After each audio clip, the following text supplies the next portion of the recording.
Right. Hello and welcome to Bringing Education Home. I'm Herb. And I'm Christina. Together, we are bringing you ideas about entrepreneurship, education, and relationship that are both inside And outside the box. If you like the show, be sure to follow Christina on Facebook. And leave us a review or a comment on your favorite podcast platform. Today, I have the pleasure of introducing Wendy Cocke. Wendy is the author of the best-selling book, Making Flex Work, Defining Success on Your Own Terms. She's an engineer who spent over 20 years in Fortune 500 companies, leading global teams. As a working mother, she began to define success on her own terms about 10 years into her career when Wendy pursued a flexible work arrangement and was told her career would stall. This was not the case, and Wendy now helps individuals and organizations think about work differently. Welcome, Wendy. I'm so happy to be here. Thank you. This is a wonderful fit for us because as we talk to entrepreneurs and families, and they're trying to do exactly what you want to talk about. How do they flex their schedule to make their business grow, but also keep their family involved and even maybe bring their kids home to do the education at home. So thank you for joining us. I am so happy to be here. My background is engineering, as you said in the intro, and I look at time as data, right? And when we have data, we can make choices. And when we can make choices, then we can start to be intentional with our time and get exactly what we want from our day. And so I think that the skills and the tips that I bring are going to be exactly what your audience is looking for. You know, one of the big myths that our entrepreneurs, when they start to bring their families home, think is that school's going to take a long time and they don't have the time to be with their kids while they're building their business. So you said you were talking earlier about how when you started a flexible thing to do it from home. What was that like for you, and what tips do you have for our entrepreneur parents who are looking to bring their kids home? Sure. In the book, Making Flex Work, I have a 4-step process for turning your time into data and optimizing your schedule. It's called the evaluation method, EVAL. So each of those letters gives us a step. And the E is really evaluating what you are doing now. In engineering, we call it current state. If you're not a big old nerd like me, it's just journaling. It'll be okay. We'll all get through it together. So what I want you to do is spend a week, maybe a day. A week may be a lot. That's okay. Just a day. And write down what you're doing. When are you getting up? Are you changing a lot of tasks during the day? Are you that person that's on your phone like me while you're still laying in bed because it's still super quiet and you can see what happened while you slept? That's okay. Maybe you're like my husband and you keep your work just on your laptop and don't talk to him about it unless that laptop is open. The key is understanding what is your rhythm. When are you cooking breakfast? When are you going to do school? When are you going to attend a meeting? When are you going to do the strategic work on your business? When are you going to plan for what happens next in your child's education? Because just as much as doing the education is figuring out what is next, and do I have the right resources, and do I have those materials, and what does that look like? Yeah. So by writing it all down, you can start to really see and find all this time in your schedule. There are huge time wasters that we have. Switching tasks is a huge time waster. I'm super efficient. My husband calls it tactical mode. And yet, when I'm doing that, I am frantic, right? We all know that mode where it's, okay, I will start the water boiling. Then I'm going to put the laundry in. Then I'm going to help with this assignment. Then I'm going to respond to 3 emails. And then the water will be boiling. And I can run back to the kitchen. We all do it. We do. It's not effective. It's super efficient, but it's not sustainable. And so writing those things down and acknowledging that you're doing them will allow you to make better choices.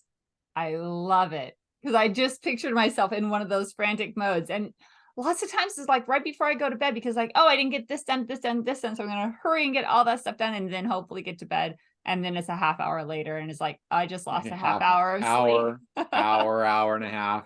Well, and then you can't get to sleep because now you've got all this adrenaline pumping through your body. Yeah. And now you tell your body, shut off. So not only did you waste the time doing all the things, but then you're also, it's a self-fulfilling prophecy because now you can't go to bed. So that's the E, really understanding what you're doing. Awesome. The V I love it. is valuing optimized work. So This is having all the tools you need when you start the task. For my homeschool families, this is having those supplies that you need in your kit ready to go so that you're not chasing the glue sticks. You know where the colored pencils are. Yeah. They do this in traditional classrooms. Set your house up that way too. Set the learning environment. Yep. Get it where you need it. Doing projects around the house. It's like before I start, I get all the tools that I'm going to need. I get everything set in one place, and then I do it. You know, the clutter sometimes then gets in the way, and it's like, oh, I have to get this out of the way to get the tools. And so by prioritizing that, that's a really valuable tip. I understand that. Yeah. So the A then, that's the E and the V. The A is assessing the expectations. What expectations are you putting on yourself if you're an entrepreneur, and on your family if you're an entrepreneur also teaching, right? So what does good look like? Right. What do you need to deliver? And what is above and beyond? Just last week, my daughter brought home a paper that was talking about her mom and that she admired that I was an overachiever. And I will tell you, it was like a gut punch, because I've been conditioned that overachiever is a bad thing. But to her, it wasn't. What she said is, my mom always goes above and beyond what is asked of her. That's actually the definition. If I looked it up because I thought one of us has got to be wrong. And she was right. That's the actual definition. Right. But when we think about that, we have to then say, are those real expectations, or are those artificially set ones that we're putting on ourselves? Okay. Yeah. Right. And then the L in eval is leveraging small changes. This is the idea that I can sort of play with my time.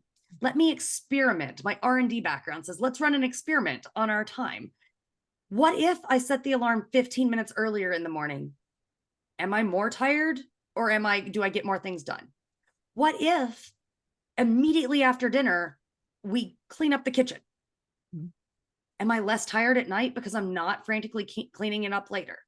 What if we don't do work until after certain things are done in school? Or what if we don't do school until certain things are done at work? Instead of blending them together. This idea of leveraging the small change means that if it works, you can do more of it. And if it doesn't work, you can easily undo it. Yeah, I love it. That one I need to get into my system, into my priorities, like right away. If you want a really fancy word, Christina, in engineering, they call it a Kaizen. Okay. It's this idea of constant little improvements. Yeah. You can sound real fancy with your friends now. There we go. I'll be fancy from now on. I like the idea of, if you find something, oh, it's like, we need to change this. And so you change it. If it doesn't work, sometimes people will hold on to that because it's like, oh, we needed to change this. But yeah, the idea of, hey, let's reevaluate that and maybe do something different, make a different small change to that, because sometimes those changes aren't beneficial. Right. So yeah, don't hold on to them. As easy as it was to change, it is that easy to unchange. Just undo it. And lots of times when a change isn't a good fit, you slip into old bad habits instead of sticking with a newer, better habit. So absolutely evaluate them and let it go if it doesn't fit. Yeah, as we're talking, I'm sitting in the loft in our house, and I don't know if your audience sees them as videos ever, but you guys can see there are two tiny little desks behind me. Yes. This is the family office. That is where school happens. Anytime we have asynchronous school, and it was set up during the pandemic. And we used these principles for our family. My husband and I both worked for companies that made products that were in very high demand. I worked for a company that made N95 face masks. You may have heard of them. Yep. And my husband worked for a company that made toilet paper and wiping products. Yeah. You might recall there was a shortage of those things. Well, why? No, just kidding.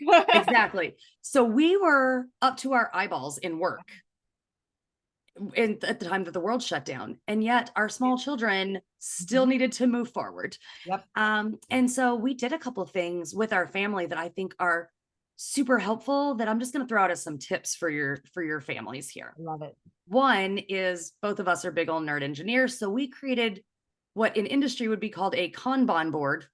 It's just like a chore chart, but for things that aren't chores. Okay.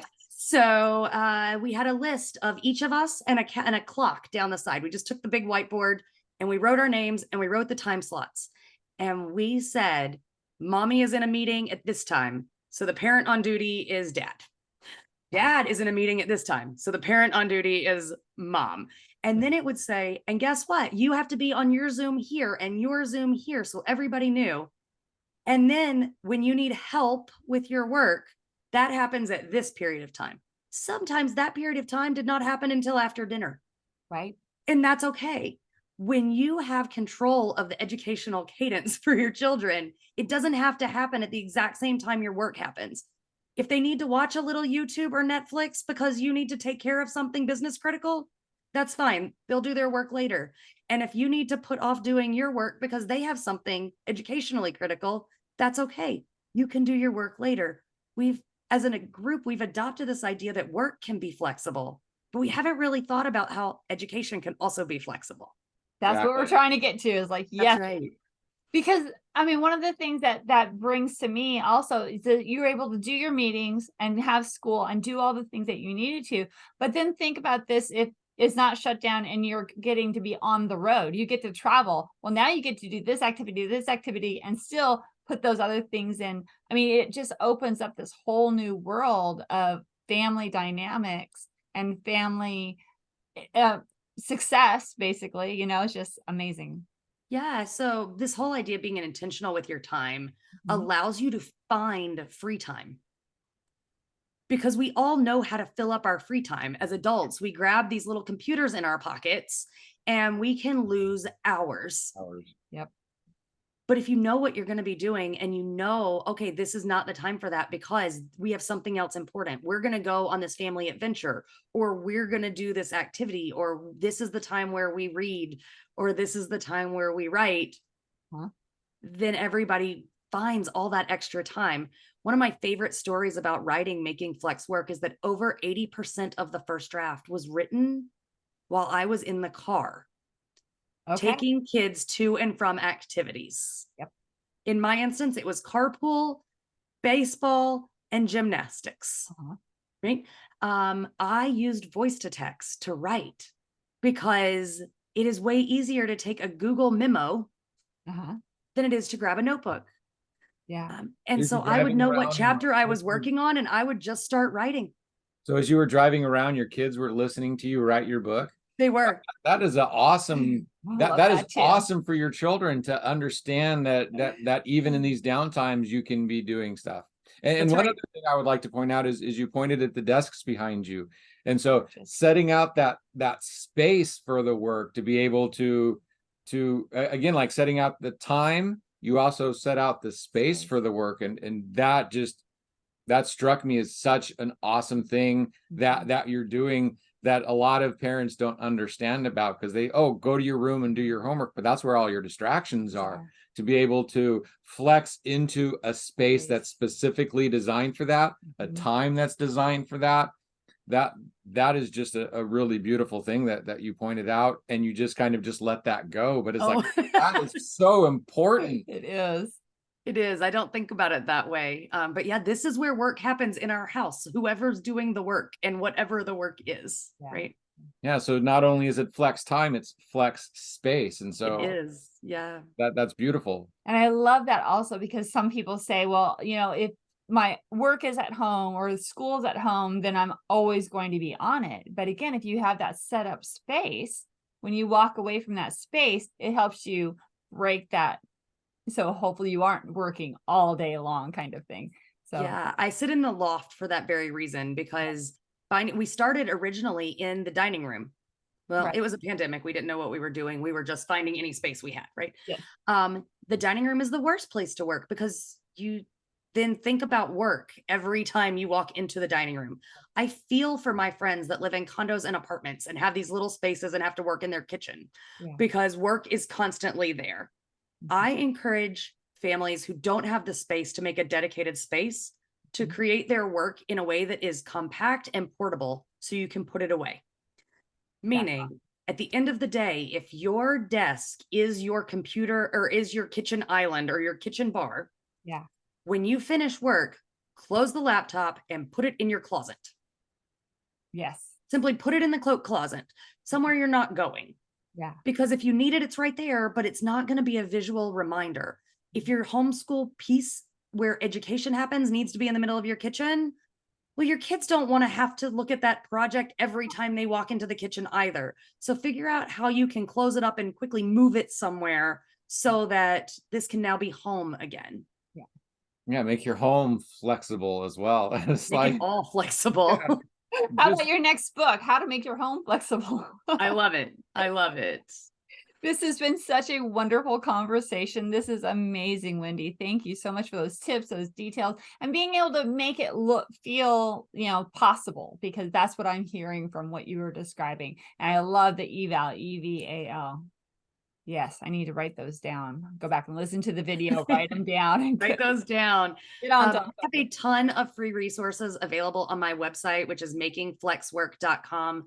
You can get tons of these. And then on LinkedIn and on Instagram, I post lots of tips. So if anybody wants to follow or connect with me there, that would be great too. That is perfect, because that was actually one of the next things I was going to ask you is, how do we connect? How do people get to your things? And one more thing, is there anything else that you really wanted to talk about today that you haven't been able to yet?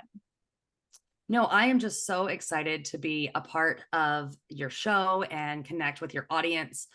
I think that this idea of being intentional with our time, and as Herb said, with our space and all these other things, is the key to being able to do all the things we want to do. Right? Just take a moment. And I know it seems like a lot to say, let's take some time and pause and write it down. We are such busy people. But I promise you, the moments you spend writing it down will pay dividends in your ability to feel the actual time you get back at the end of it. And I would love to talk more about the family dynamics and how you actually did merge and move all of that into one during the pandemic, because that was part of our impetus for getting our school started, because we saw what was happening and how the families just really didn't move well through all of that. So unfortunately, we don't have more time to talk about that today, but I am so curious and really like what you're doing. So we'll have to talk again. Exactly. Absolutely. And that's the beauty. Podapalooza is our short version that we're doing today, but a lot of our guests, we're going to make sure that we bring back for an extended talk, our regular talks that we usually do. Because her information is so much more Yes. important. And again, if you can't wait for another talk, make sure to reach out to her ahead of time. Get this started on your own, because there's no time like the present to start flexing into your family and making stuff work for you. Awesome. Yeah. Thank you so much for having me on. You're very, very welcome. All right, attendees, guests, people who are listening right now, follow Wendy, figure out how to flex your schedule, and hopefully this will dropping a few more nuggets into our family and our entrepreneur lives. Thank you so much. What is it? Making Flex Work, the book. There it is. Awesome. Thank you, everybody, for joining us, and we will see you soon. Bye for now.